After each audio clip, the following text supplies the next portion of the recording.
आज के लेक्चर में अपन एक्सरसाइज 11.2 3D की एक्सरसाइज पढ़ेंगे 12th मैथ्स की। तो इस एक्सरसाइज के अंदर कुछ पहले जानकारी मैं आपको बता देता हूँ। सबसे पहले अपने को दो कंडीशन ध्यान में रखनी है। एक तो होती है परपेंडिकुलर। परपेंडिकुलर परपेंडिकुलर का मतलब ऐसी जो टू लाइंस हैं उनके बीच में एंगल 90 होता है। एक कंडीशन होती है पैरेलल की। मैंने अभी आपको बताया था पैरेलल बोले या कोलिनियर बोले उनका मतलब एक ही होता है। पैरेलल का मतलब उनके बीच में कोई एंगल फॉर्म नहीं हो रहा है। मान लीजिए इसके डीआरएस A1 B1 C1 है इस लाइन के, और इसके डीआरएस A2 B2 C2 है। अगर इन डीआरएस का जो कॉरेस्पॉन्डिंग रेशियो है A1 का A2 के साथ और B1 का B2 के साथ और C1 का C2 के साथ अगर सेम आ जाता है तो अपन उनको बोलेंगे कि वो कोलिनियर है। कोलिनियर बोल दो या पैरेलल बोल दो। अब परपेंडिकुलर की कंडीशन क्या होती है वो आप देखें। मान लीजिए इसके डीआरएस A1 B1 C1 है और इसके डीआरएस A2 B2 C2 है। तो परपेंडिकुलर की कंडीशन क्या होती है, इसमें अपन ने डिवाइड किया था इन दोनों को, है ना। इसमें अपन इन दोनों को क्या करेंगे, मल्टीप्लाई करेंगे। इन दोनों को क्या करेंगे, मल्टीप्लाई। तो A1 A2 प्लस कॉरेस्पॉन्डिंग को मल्टीप्लाई करेंगे प्लस B1 B2 और प्लस C1 C2, ये सेम आ जाए तो इस कंडीशन को ही परपेंडिकुलरिटी की कंडीशन बोलते हैं। ये कंडीशन परपेंडिकुलर लाइंस की होती है। अब ये तो कौन किस में थी, ये कंडीशन थी डीआरएस में। ये डीआरएस में थी आपकी कंडीशन। कल को कंडीशन डीसीज में पूछ ली जाए तो यही कंडीशन पता है क्या डीसीज में क्या हो जाती है। देखिए आप, ये दोनों इंपॉर्टेंट बातें। डीआरएस में ये कंडीशन है और डीसीज में क्या हो जाएगी। मान लीजिए इसकी डीसीज L1 M1 N1 है और इस लाइन की डीसीज क्या है, L2 M2 N2 है। तो परपेंडिकुलर की कंडीशन क्या होगी, इन दोनों का मल्टीप्लाई करना है L1 L2 का और प्लस M1 M2 का करना है प्लस N1 N2 का करना है और इक्वल्स टू क्या आ जाए, जीरो आ जाए। तो परपेंडिकुलर की कंडीशन है। अब आपके समझ में आएंगी कि सर ये वाली लगाएं या ये वाली लगाएं। आपको अगर डीआरएस में फॉर्मेशन दे रखी है तो ये लगाएं और डीसीज में दे रखी है तो आप ये फॉर्मेशन लगाएं। ठीक है, ये दोनों ही अपने पास परपेंडिकुलर की कंडीशन होती है। अपन डिस्कस करते हैं क्वेश्चन फिर। हो गया।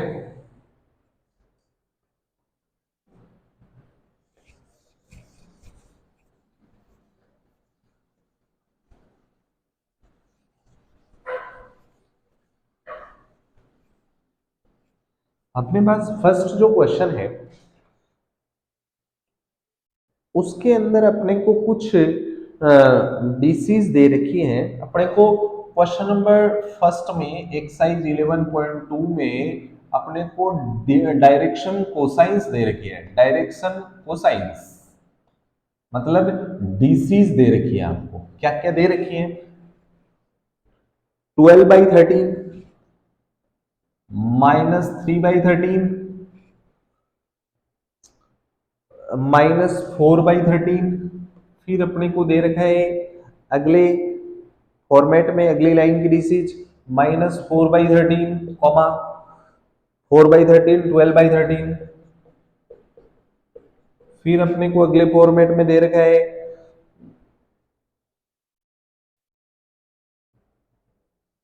4/13 12/13 4/13 12/13 3/13। फिर है अपने को दे रखा है 3/13 3/13 -4/13 और प्लस में है 12/13। ये अपना क्वेश्चन है। अपने को थ्री लाइन दे रखी है, इसको फर्स्ट लाइन की डीसीज बोल दूंगा, इसको सेकंड लाइन की डीसीज बोल दूंगा, इसको मैं थर्ड लाइन की डीसीज बोल देता हूं। उसने बोला है कि प्रूव करो ये परपेंडिकुलर है। अब परपेंडिकुलर किसको करना है, आपस में सबको परपेंडिकुलर करना है। तो मैं फर्स्ट और सेकंड पेयर को लेके चल रहा हूं, फर्स्ट एंड सेकंड को। परपेंडिकुलर की कंडीशन होती है L1 L2। अगर डीसीज दे रखी है तो L1 L2 plus M1 M2 plus N1 N2 कितना आना चाहिए, जीरो, तब वो परपेंडिकुलर बोली जाएगी। अब देखो कैसे करना है, अपने को थोड़ा ध्यान रखना है। क्या लिखना है, ये L1 ये M1 ये N1 और ये कौन है L2 M2 और N2, इसका मल्टीप्लाई इससे करना है, इसका मल्टीप्लाई इससे करेंगे तो कितना हो जाएगा 48 अपॉन 169, इसका मल्टीप्लाई इससे करना है तो माइनस का 36 अपॉन 169 और इसका इससे करेंगे तो माइनस 12 अपॉन 169। अपने पास एलसीएम 169 आएगा, ऊपर प्लस के 48 माइनस के 48 जीरो हो गया। तो यस, फर्स्ट एंड सेकंड जो लाइन है वो कैसी है, परपेंडिकुलर है। फर्स्ट और सेकंड लाइन कैसी हो गई, परपेंडिकुलर हो गई। अब फर्स्ट और सेकंड को करने के बाद में अपन सेकंड और थर्ड को करेंगे।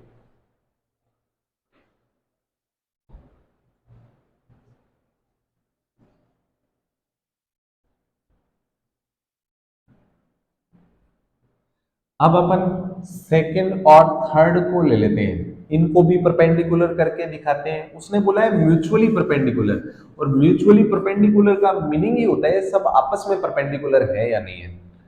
अब अपन इन दोनों को लेंगे, ये L1 ये M, सेकंड और थर्ड ले रहे हैं तो ये L1 ये M1 और ये N1 और ये क्या है L2 M2 N2, मल्टीप्लाई करो, ऊपर के ऊपर मल्टीप्लाई नीचे के नीचे, तो कितना हो गया 12 अपॉन 169।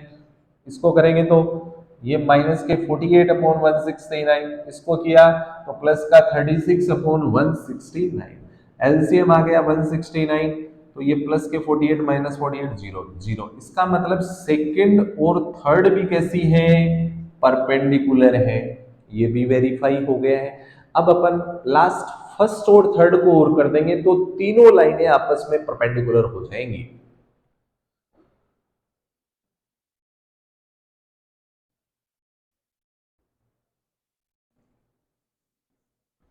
अब अपन फर्स्ट एंड थर्ड को कर देंगे, first and third, first and third को करेंगे तो क्या होगा, हाँ ये L1 ये M1 और ये N1 है ना, मल्टीप्लाई करें L1 L2 तो कितना हो गया 36 अपॉन 169, फिर इसको इससे किया तो प्लस के 12 अपॉन 169, इसको इससे किया तो माइनस के 48 अपॉन 169, एलसीएम 169 प्लस के 48 माइनस 48 जीरो, इसका मतलब जीरो आ गया। तो फर्स्ट और थर्ड भी कैसी हो गई, परपेंडिकुलर हो गई।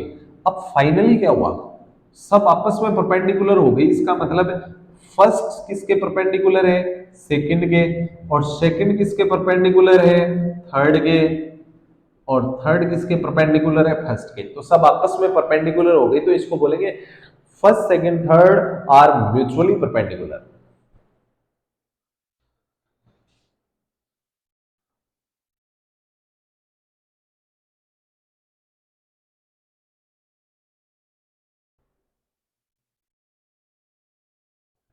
क्वेश्चन नंबर सेकंड करेंगे आप।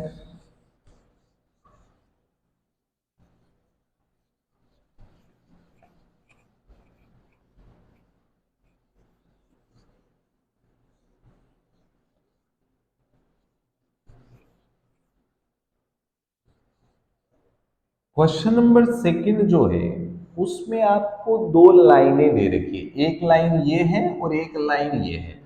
उसने बोला है कि दोनों लाइनें परपेंडिकुलर है या नहीं है, प्रूव करवाया है। अब परपेंडिकुलर अगर होंगी तो परपेंडिकुलर की condition a1 a2 plus b1 b2 plus c1 c2 equal to zero, L1 L2 plus M1 M2 plus N1 N2 तभी लगाएंगे जब मामला डीसीज में हो, अदरवाइज अपन इसी का इस्तेमाल करेंगे, लगभग इसी का इस्तेमाल करेंगे। ठीक है, अपने को इन दोनों लाइनों के पॉइंट्स दे रखे हैं।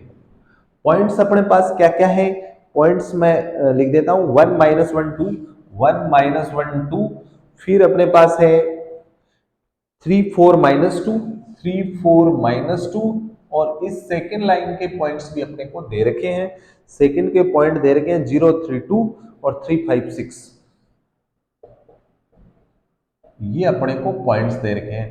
ठीक है, और अपने से प्रूव करवाया है कि ये परपेंडिकुलर है। प्रूव करवाया तो इक्वल में क्या आना चाहिए, जीरो आना चाहिए। ठीक है, तो सबसे पहले तो ये पॉइंट दे रखे हैं अपने को x1 y1 z1 और x2 y2 z2। पहले इस लाइन के डीआरएस अपने को निकालने पड़ेंगे, और डीआरएस क्या होते हैं, एबीसी का फार्मूला क्या होता है, a = x2 - x1, b = y2 - y1, and c equals to Z2 minus Z1 होता है। तो यहाँ पे अपन इसमें वैल्यू पुट करेंगे x2 माइनस x1, तो 3 minus 1 2, y2 minus y1 5, z2 minus z1 minus 4। ऐसे ही अपन इस लाइन के डीआरएस में निकालेंगे x1 y1 z1, x2 y2 z2। अब ये हो जाएंगे DRS a b c, a equals to x2 minus x1, b equals to y2 minus y1, c equals to z2 minus z1। ठीक है, अब अपन वैल्यू पुट कर देते हैं 3 माइनस 0 3, 5 माइनस 3 2, 6 माइनस 2 4। अब यहाँ पे देखो, इनको अपन a1 b1 c1 बोलेंगे और इनको a2 b2 c2 बोलेंगे, जिससे ये डिफरेंट दिखे। ठीक है, अब अपन फॉर्मेशन में वैल्यू रख देते हैं। a1 को a2 से मल्टीप्लाई करना है, कितना हो गया 6। b1 को b2 से मल्टीप्लाई करना है, कितना हो गया 10। और c1 को c2 से मल्टीप्लाई करना है, कितना हो गया माइनस 16। तो प्लस 16 माइनस 16 0। तो यस, लाइंस आर परपेंडिकुलर, ये अपना वेरीफाई हो चुका है।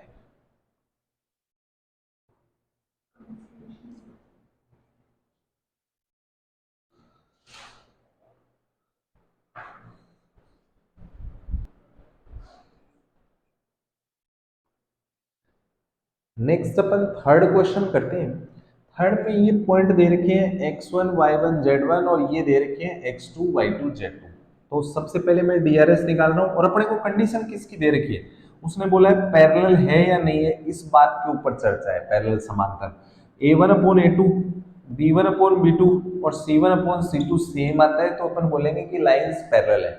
तो सबसे पहले डीआरएस निकालेंगे ए बी और सी। डीआरएस का फार्मूला क्या होता है, x2 minus x1, y2 minus y1 और z2 माइनस z1। इस फॉर्मेट में वैल्यू डालेंगे तो x2 minus x1 2 minus 4 minus 2, y2 minus y1 minus 4, z2 minus z1 minus 4। ऐसे ये x1 y1 z1 है और ये x2 y2 z2 है। तो डीआरएस निकालेंगे ए बी सी। ए का formula x2 minus x1, B का y2 माइनस y1, सी का z2 minus z1। x2 minus x1, y2 minus y1 और z2 minus z1। Value put करेंगे तो 1 माइनस 1 प्लस 1 हो गया 2, फिर 2 प्लस 2 4, फिर 5 माइनस 1 4। इस फॉर्मेट में वैल्यू डाल देते हैं माइनस 2 अपॉन 2, फिर b1 upon b2 minus 4 upon 4, फिर c1 upon c2 minus 4 upon 4। ये काटेंगे तो क्या हो जाएगा माइनस 1 माइनस 1 माइनस 1, तीनों सेम आ गए। इसका मतलब yes, both lines are parallel.